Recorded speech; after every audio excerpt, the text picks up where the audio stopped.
Hi friends, my name is Leslie. I'm a Dominican, I live in Poland, and today we are reacting to Uciekaj Moje Serce, and this is from Krajewski, Seweryn. So thank you so much for their recommendation. Actually, I think I saw two people recommending this, so I'll put them somewhere here, and let's go ahead.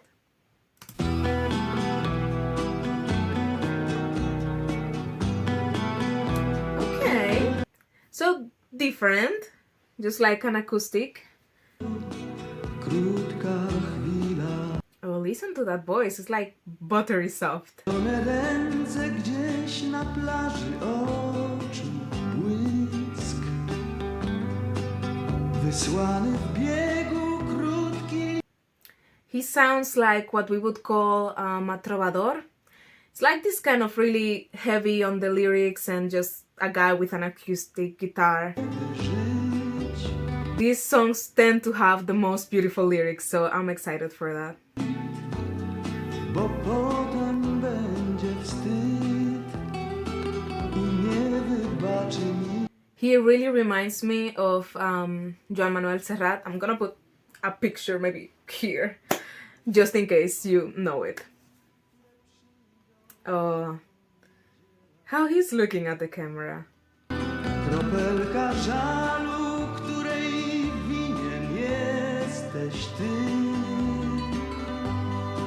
Nieprawda, że tak miało być, że warto w byle pustkę iść. To wciąż za mało moje serce, żeby żyć. The way he's looking at the camera, this guy has a high success rate with this song, let me tell you that. I nie wybaczy nikt chłodu ust, braku słów. Uciekaj, skoro świt. And it's not only the voice, it's also the presence. As I said, the way that he's just like talking to the camera, that you feel that he's talking to you, that in itself is a talent. Odloty nagłe I wstydliwe, niezabawne. You see, they decided like, let us change the angle. Too many married women watching this guy on the TV right now. Żałośnie chuda kwiatów kiść I nowa złuda, nowa nić. To wciąż za mało moje serce, żeby żyć. Uciekaj, skoro świt, bo potem będzie wstyd. I am curious if you have a lot of this kind of style of music, because in some sense it sounds like what I imagine some Mediterranean music sounds like. So I'm curious if there's some influence either from here going there or from there coming to here. Oh,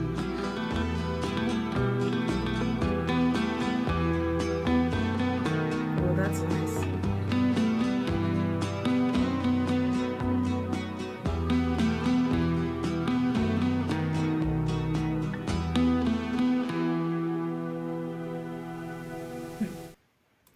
Nice. Oh my god. Don't start the next one. I'm saving my ears for a reaction. Don't you know that, YouTube? So thank you so much once again for the recommendation. I really enjoyed this. And you know, my mom and my dad were always really into this kind of music, so I grew up listening to a lot of, I'm gonna name some names, probably you don't know them, that's okay, I do recommend them. So like Joan Manuel Serrat, as I mentioned before, Silvio Rodriguez, and so on. And normally these lyrics are so heavy, like heavy in a beautiful way. Like I feel these type of songwriters, they don't waste words, and they normally, like, how can I, what's the word in English when I say?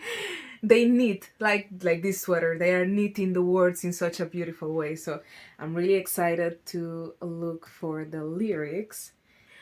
Okay, at this point you know me already. You know that I'm a little bit delulu. You know that I like to come up with explanations on these songs that a lot of times they are not accurate. But I'm the kind of girl that likes to create stories in her brain, and this is what's happening right now. So listen to me. Listen to me. I think this song is about two lovers, obviously from his perspective, and maybe he was not like an appropriate match for her, so they cannot be together anymore, and she has chosen to just be with someone else or like be engaged to someone else that is more convenient, but they are still meeting in secret, and he is happy to still see her, but at the same time there's some resentment coming from him because it's like, girl, only you are to blame. I told you we could be running away together, having a new life, and you chose to stay.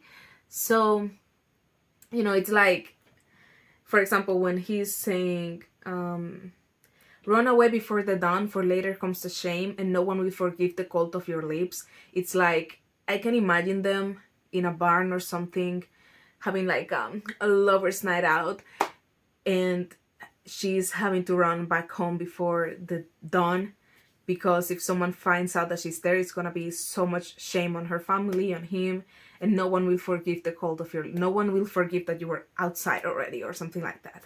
So, and then it's also this kind of resentment of, it isn't true, it had to be this way, the emptiness, that emptiness is worth the pain. So again, I feel like this is someone who chose to be in another relationship that was more convenient, quote unquote, but her heart is still with her lover, and her lover is still like, girl, why are you doing this to us? So yeah, that's my interpretation. I know that probably I took it 3 levels too far, but I would like to hear what you think about it, because normally you guys also have really cool interpretations. And I was just talking in the comments about how sometimes I'm quite literal with my interpretations, others clearly I'm not, like this moment, making a full story on my head. So let me know what you think, and I'll see you guys on the next one. Bye. Oh, subscribe before I forget. Thank you. Bye.